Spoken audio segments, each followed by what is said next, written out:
কিন্তু সকলো মানুহৰ মনত ক্ষোভ। 6টা জনগোষ্ঠীক 100 দিনৰ ভিতৰত জনজাতি দিন বুলি কৈ তেওঁলোকে চৰকাৰ কৰিলে।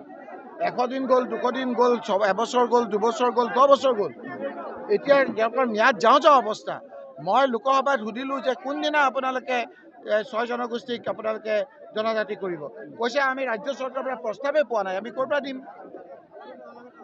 তেওঁলোকে আপোনালোকে কোচ ৰাজবংশী লোকসকলক ঠগালে, চুতীয়া লোকসকলক ঠগালে, বিভিন্ন সম্প্ৰদায়ক ঠগালে, মৰাণ মটকসকলক, টি গাৰ্ডেনৰ মানুহক, আজি আপোনাৰ আহোম সম্প্ৰদায়ৰ লোকসকলক, আজি টি গাৰ্ডেনৰ লোকসকলক 351 টকা দৈনিক হাজিৰা দিম বুলি কৈ 10 বছৰৰ আগত প্ৰতাৰণা কৰি এতিয়া 220-250 টকা দিছে।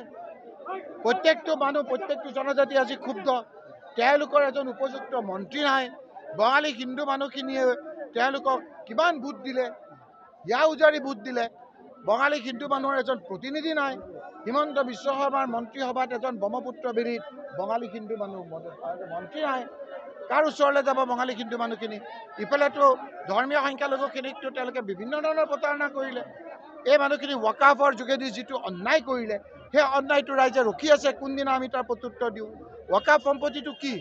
মানুহে ৱাকাফ মানে হিন্দু মুছলমান কৰি আছে। ইয়াত কোনো হিন্দু মুছলমানৰ কথা নাই। ৱাকাফ একান্ত ইছলাম ধৰ্মৰ এটা ধৰ্মীয় ব্যৱস্থা। মোৰ আজি সম্পত্তি, কোনো ধৰণৰ কেছ মামলা নাই। সেই সম্পত্তি মই আল্লাহৰ হস্তে মই দান কৰিব বিচাৰিছোঁ। তাত আকৌ বেলেগ কথা কি থাকিব পাৰে? সেই সম্পত্তিবিলাকতো এতিয়া আমাৰ বিজেপিয়ে হস্তক্ষেপ কৰিব বিচাৰিছে। এনে কাৰণেইতো আজি 240খন চিটে পাইছিলে লোকসভাৰ কাৰণে বিজেপিয়ে। কোনোমতে টালি টোপোলা মাৰি আমাৰ JDU, আমাৰ নাইডু ডাঙৰীয়া আৰু পাছোৱান ডাঙৰীয়াৰ সহযোগতে কৰিছে। আজি JDUৰতো কিছু লোকে ৰিজাইনে দিছে এই কথা বতৰাবিলাকত। এতিয়া কলডুবকৈ কোনোমতে লোকসভাত তেওঁলোকৰ চৰকাৰখন আছে। সেইকাৰণে এতিয়া হিমন্ত বিশ্ব শৰ্মাই বিভিন্ন ধৰণৰ আজি যিবিলাক তুচ্ছ তাচ্ছিল্য কথা বতৰা, সেই কথা বতৰাবিলাক কোনো মুখ্যমন্ত্ৰীয়ে এই কথা নকয়। কোনোবা যদি এজন সৰল কথা কোৱা লোকেও এটা পদ পায়, সেই পদৰ মৰ্যাদা ৰাখে। আমাৰ এই মুখ্যমন্ত্ৰীয়ে এই মুখ্যমন্ত্ৰী পদটোকে কলংকিত কৰিছে। মুখ্যমন্ত্ৰী ডাঙৰীয়া এজন অতি কুৰুচি সম্পন্ন বেড টেষ্টেড মানুহ। মোৰ এই কথাত তেওঁ কোনো ধৰণৰ মই প্ৰতিক্ৰিয়া নিদিওঁ। কিন্তু মোৰ মনত পৰিছে যে আমাৰ পূৰ্বপুৰুষসকলে কিছু প্ৰবাদ দি গৈছিল, বোধহয় এইসকল মানুহৰ এনেধৰণৰ কথা বতৰাৰ কাৰণেই দি গৈছিল বুলি মই ভাবোঁ।